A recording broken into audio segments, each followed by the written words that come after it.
আসসালামু আলাইকুম। Driver powder বিডির ভালো ড্রাইভার ভালো মালিক সিরিজের ৫১তম পর্বের বিষয় হলো সময় মতো বেতন না পেলে কি করবেন?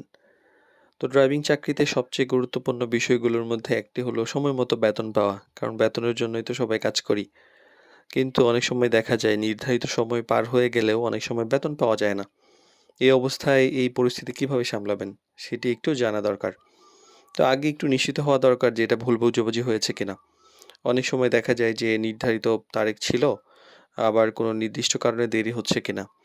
তো এইটা কিছু হতে পারে যে সামান্য দেরি, আবার কখনো হতে পারে যে বেশি দেরি হয়ে যাচ্ছে।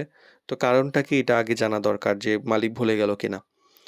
যদি এমন হয় তখন ভদ্রভাবে মালিককে বিষয়টা মনে করে দেওয়া উচিত যে রাগ না করে, বা উনি ধরেন কোনো একটা মিটিংয়ে আছে, আপনি যা বললেন বেতন কেন দেন না? এই ধরনের ব্যাপার না। যখন সুযোগ পাচ্ছেন বা যেকোনো ওয়েতে বা মেসেজে হতে পারে যে, "স্যার আমার তো মাস হয়েছে। আমার বেতনটার বিষয়ে যদি একটু জানাতেন, আমার একটু প্রয়োজনের মধ্যে আছি।" তো এই ব্যাপারটা সুন্দরভাবে বললে সহজভাবে হয়ে ওঠে। আর সরাসরি না, না বলে কিন্তু একটু সময় দেওয়া উচিত। একবার বলেছেন, ১-২ দিন সময় লাগতে পারে। অনেক সময় হয়তো উনি লজ্জায় আপনাকে বলতে পারছেন না যে কোনো সিচুয়েশন এর মধ্যে পড়েছেন। অনেক সময় মালিক ব্যস্ত থাকেন বা সাময়িক কোনো সমস্যার মধ্যে থাকতে পারেন। একটু সময় নেওয়া উচিত। আর বারবার দেরি হলে স্পষ্টভাবে আলোচনা করুন। যদি ১ম মাসে হয়েছে, ২য় মাসেও এমন সমস্যা এবং আপনি একাধিকবার রিমাইন্ডার দিয়েছেন, সময় দিয়েছেন, তারপরেও সমস্যা, তখন ব্যাপারটা নির্দিষ্টভাবে আলোচনা করা উচিত যে নির্দিষ্ট বেতনের তারিখ নির্ধারণ করতে হবে এবং ভবিষ্যতে যদি দেরি না হয় সে ব্যাপারে কথা বলতে হবে।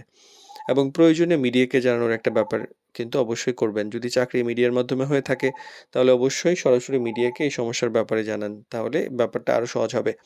আর পরিস্থিতি অনুযায়ী কিন্তু সিদ্ধান্ত নেন। যদি দীর্ঘদিন এমন হয় যে বেতন পাচ্ছেন না, সময় মতো পাচ্ছেন না, সমাধান না হয়, তাহলে তো চিন্তা করে পরবর্তী সিদ্ধান্ত নিতে হবে চাকরি করবেন কি করবেন না। আর গুরুত্বপূর্ণ বিষয় হলো যে বেতন নিয়ে কথা বলা আসলে ভুল নয়, কিন্তু এটা আপনার অধিকার।